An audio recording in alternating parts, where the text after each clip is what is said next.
I'm Colin Richards, back with another episode of I've Got a Song, and I'm sitting here with Dayton's rock and roll band, Visitor. How are you guys doing today? Doing good, man. Thanks for having us. Of course. Yeah. Thank you for being here. Tell me what's been going on. You know, I've been following your guys' stuff, and of course we played shows together, and always a great time. But you've got a new album out, right? Yeah, I was right? about to say, we got that album out. That's the chapter we're on right now. I guess it's kind of the last chapter, though, to be honest. Now we're on the fresh new page right after that. We're gonna promote this one and do stuff like that, but I think we're gonna really just focus on making new music, because it's easy, and especially in today's day and age with all the promotion, social media for music. It's easy to fall into I released this album and I put so much work into it and all this time into it, I might as well basically milk it for however long I can, to where you're just I'm gonna pump out as many promotional videos for this one thing as I can, blah, blah, blah. And we do utilize the having social media at our fingertips, but we're trying to find a new balance between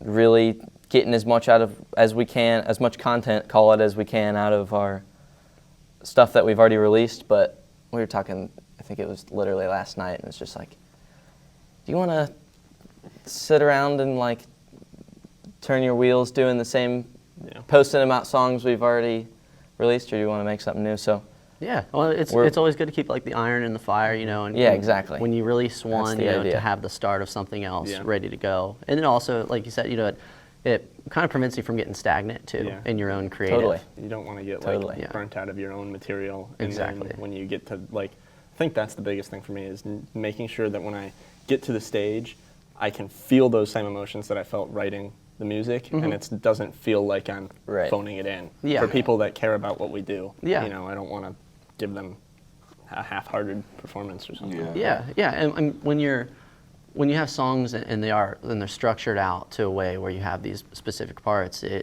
it's easy to sometimes feel like you're falling into just that. That's all you can do. Just to the parts. And that's oh, that's all I let myself do. But making sure you keep yourself in the mindset of here, this is. Hey, come to a Visitor show, man. You'll get a different version of every song every night. Exactly. Yeah. I mean, that's how the Dead used to do it. Oh yeah. Oh yeah. That's on purpose too. You want to keep the creative juices flowing. So tell me about your next show you guys have coming up. Or your next Friday. Shows. Yeah, next show's on Friday at Trailtown Brewing there in Yellow Springs. Cool. That's right. Yeah. And then right after that, we'll be in the Oregon District at Blind Bob's. Yeah, the next day. Yeah. That's a great time. Me and the band were just over there. We're at Trolley a couple nights ago. Nice, yeah. And I wanted to see you guys there. it's fun, when you can get in there and just get there early and get your stuff loaded and have time to hang out and kind of walk the strip and just talk to people. That sometimes brings that many. I mean, more every people time you're in. down there, man, I'm dude, we gotta send Colin a message. Go see him. Gotta go see if he's. I mean, every time we're playing down there, I'm let's give Colin a call, see if he's down there hanging out. Yeah, well, and sometimes we've been at the opposite ends of the road. I love that. Played at Peaches and we were at Trailtown or something. Yeah. That was a crazy day. Yeah. Well, and the multiple us at Blind Bob's and you at Trolley. That happens pretty often too. Yeah, I think one time I was at Oregon Express. Nice. During it, and we're you guys were at Dublin. Yeah. Oh yeah, we're always at opposite ends of the Oregon District. Yeah. I'm we got 30 minutes before any of us have to go on. Let's see what's up. Yeah. That's awesome. Go walk man. around a little bit. Yeah. And so, tell me a little bit about the process for recording this newest piece.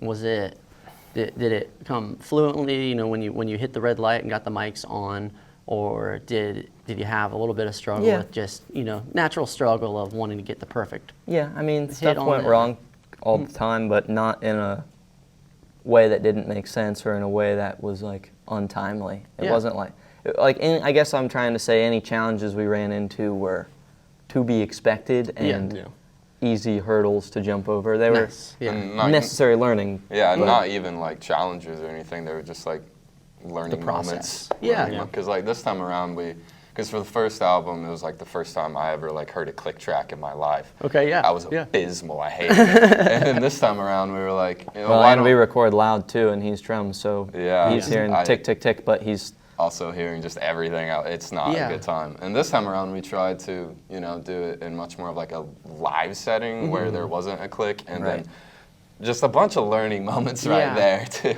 Yeah, well, that can be the thing too. The two different types of ways for recording. You know, you can do each individual part separately and layer it out. You know, of course, or you can do the live setting, which is how Sabbath recorded a lot of their stuff. Was just strictly live. So that's set up at a time when there was, you know, a lot of things.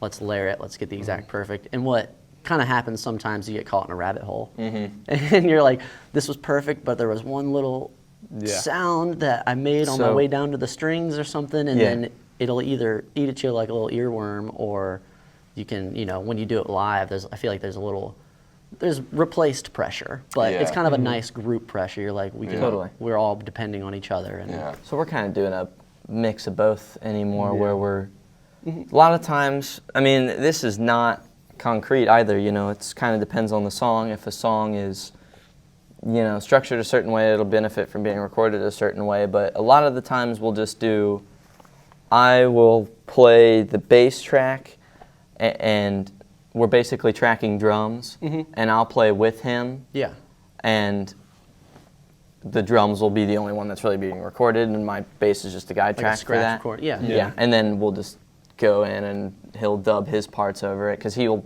hardly ever do one guitar track, you know, like he's got all his overdubs and then the backing part, and then. But a lot of the stuff for this one we recorded kind of just full band, and it kind of felt like an exercise of like letting go of some of the like perfectionism that, because the first album I mean, this time we really buckled down and just took it and didn't really have any shows or anything. We weren't trying to like we were just trying to give it all of its attention that it deserved to have. But the first one took us a long time, and this one because we were so meticulous, because we would go in and track everything separately, and then go in with overdubs and all these parts. And this time we much more wanted it to just sound like how we sound when we play live. Yeah, that's cool. People appreciate that too. You know, they love both parts of it, of course. There's a life to it. Yeah, and when it sounds great through your radio, through your streaming, and it's pristine, it's great. But you know, sometimes when it tosses over to a live track and you're like, oh, this thing's breathing, man. Yeah, there's exactly. There's an life to it. Yeah. There's more going on there than just like a record, and I tracked out my part perfectly, and and it can save time in studio costs. Totally. And that's what we're like a live band. That's what we do. We're like, it's a show. It's an interactive experience. We love recording, and that we definitely feel like we can convey a creative message when we're recording, and yada yada yada. But I do think it's more representative of us to get it as close to the raw, even if it's not a live recording, just getting it as close to the like, well, you know, the rest of my take's great on that, so that one note being off is just going to have to do, because I'm not going to sacrifice the energy and the vibe of this take that I've just did just so I can go back and fix a technical issue. Yeah. Because then you're not solving math problems. You're making music for people to feel. It's not supposed to be like I mean, it's wrong. Like, the thing's wrong, and you could easily be like, well, it becomes inclusive too at that point. You know, just for the average listener, they might not catch it at all. But for another musician or somebody just a music enthusiast, they might hear that and be like, okay, nice. There was a breath there.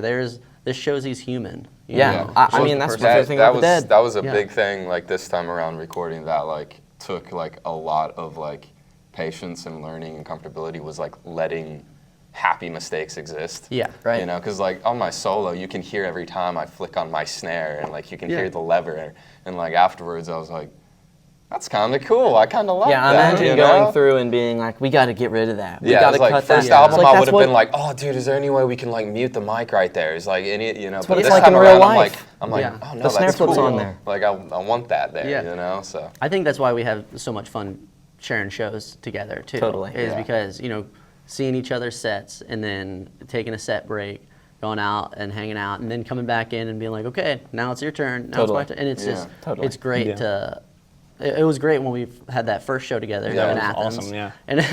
And they're like, yeah, we have a Dayton band coming to town, and That was awesome that we met you that day. That was so cool. It's crazy. That was Thank great. you, Scott, for that one. Yeah, no kidding.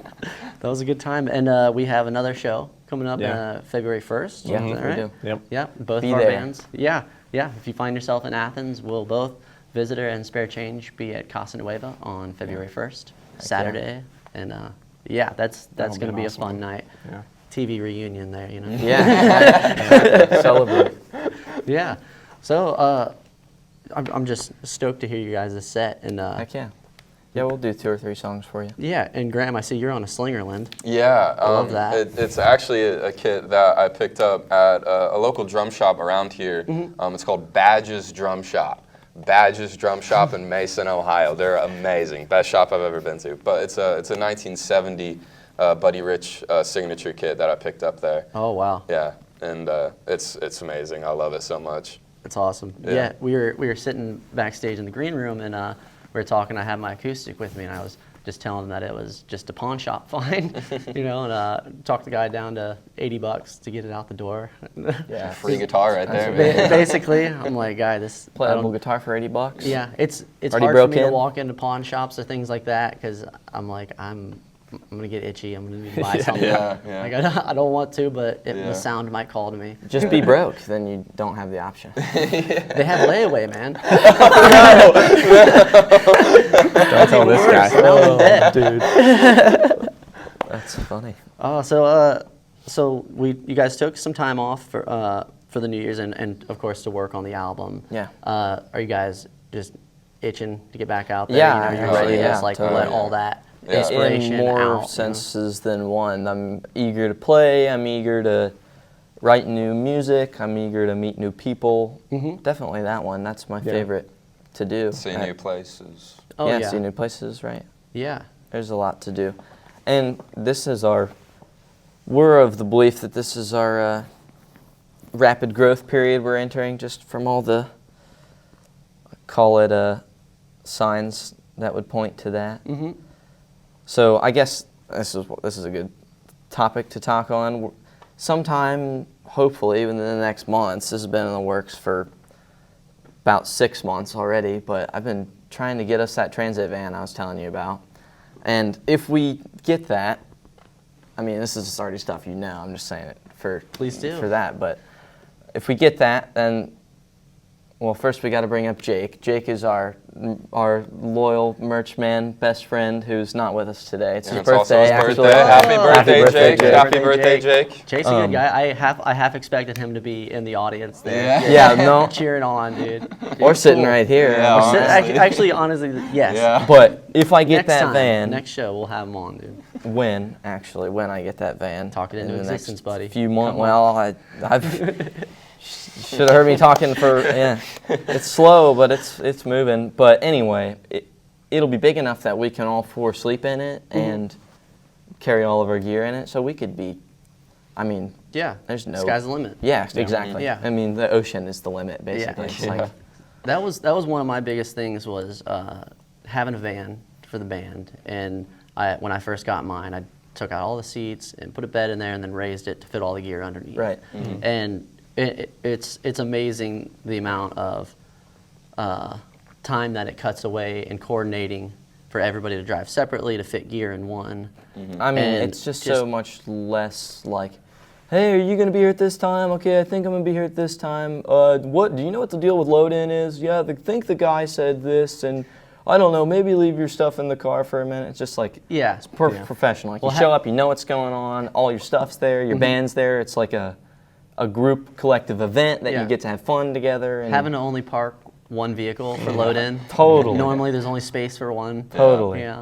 And then all the other bands Yeah. are loading their and all stuff the other in bands too. are loading in. Yeah. Yeah, and the alleys are typically the last things snow shoveled. So That's true. fair warning for Hey, the man, show's coming up soon. just It's a take little- the December off. Wait for January when there's 12 inches of snow on the Yeah, ground. Then do all start your doing it. recording and all the studio work when it's freezing outside, Yeah. and then, out of hibernation Yeah. like the groundhog in the spring. Yeah. Yeah. Heck yeah. Yeah, Heck yeah. there's a funny story of Ronnie Hawkins, and he had the Hawks a rockabilly band in the 50s, and he would carry his gear and the band's gear in a pull-behind trailer pulled by his white caddy. So imagine, rockabilly pulling up, and they'd go up to Canada, and they'd go south, and it was the band up on Cripple Creek. Band. It was their original band. Oh, that's was awesome. with Ronnie Hawkins. That's cool. And so there's stories of their growth period where they're like, we've got all the equipment meticulously put in the trailer to fit. Back when you could pull a trailer with a Cadillac. Back when you could pull a trailer with a caddy. Yeah, it's a tuna boat. Yeah, that's kind of been my thought with my van as well, is like having a closed-in trailer, and getting a hitch put on the van to be able to pull, and just then you have all the living space inside. Because you have like an express style. Yeah, yep. It's a 12-passenger. Yeah. So there's a lot of room in there for everybody to be like, But you couldn't sleeping. You could. Oh, yeah. I mean with gear and stuff. Oh, with gear in it, yeah. You'd need a trailer, is what you're saying? It would be better with a trailer. It'd add more opportunity for everybody else as well to be able to crash there, because And the more comfortable everybody can be, the better. If you're going to be gone for long periods of time, like I thought about this, like we could rough it and sleep on a sleeping bag on the floor every night, but it's like there's no longevity in that. There's you're gonna wake up on night 4 and be like, dude, I can't even move. Can't wait to do this for the rest of the month. And when you're thinking long term about it, it's better to plan ahead for when you're older. And I had a show. I was in Chicago, and me and the guys rolled out there in the van, and it was summertime, and where we parked at, we could stay all night. So I had packed a grill, packed everything like that, and then all the gear was under the bed in the back of the van. Nice. And it was just way more comfortable to be able to sleep with your vehicle, with your gear. Totally. Everything's right there. You're not. That's another thing. Somebody tries to break in and take your stuff. Yeah, you're in it too. You're gonna rob 4 dudes. You're like, no, this is not worth it. Never mind.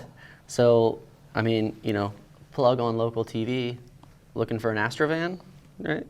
Transit van. Looking for a transit van. Okay. Around, call it 90,000 to 115,000 miles. That's what I'm looking for. Hey, you never know. Yeah. Use the outlets you got, man. Around 20 grand. If this helps you get a van, Who's got it? I would be ecstatic. That would be hilarious. Let me know. This is the van. We're just going to walk out of the studio and there's just going to be one. There's one in the parking lot. If you lined up. Take your pick. Dude, they already painted our name on the side of it. It's like airbrushed, real nice and everything. Your faces on it.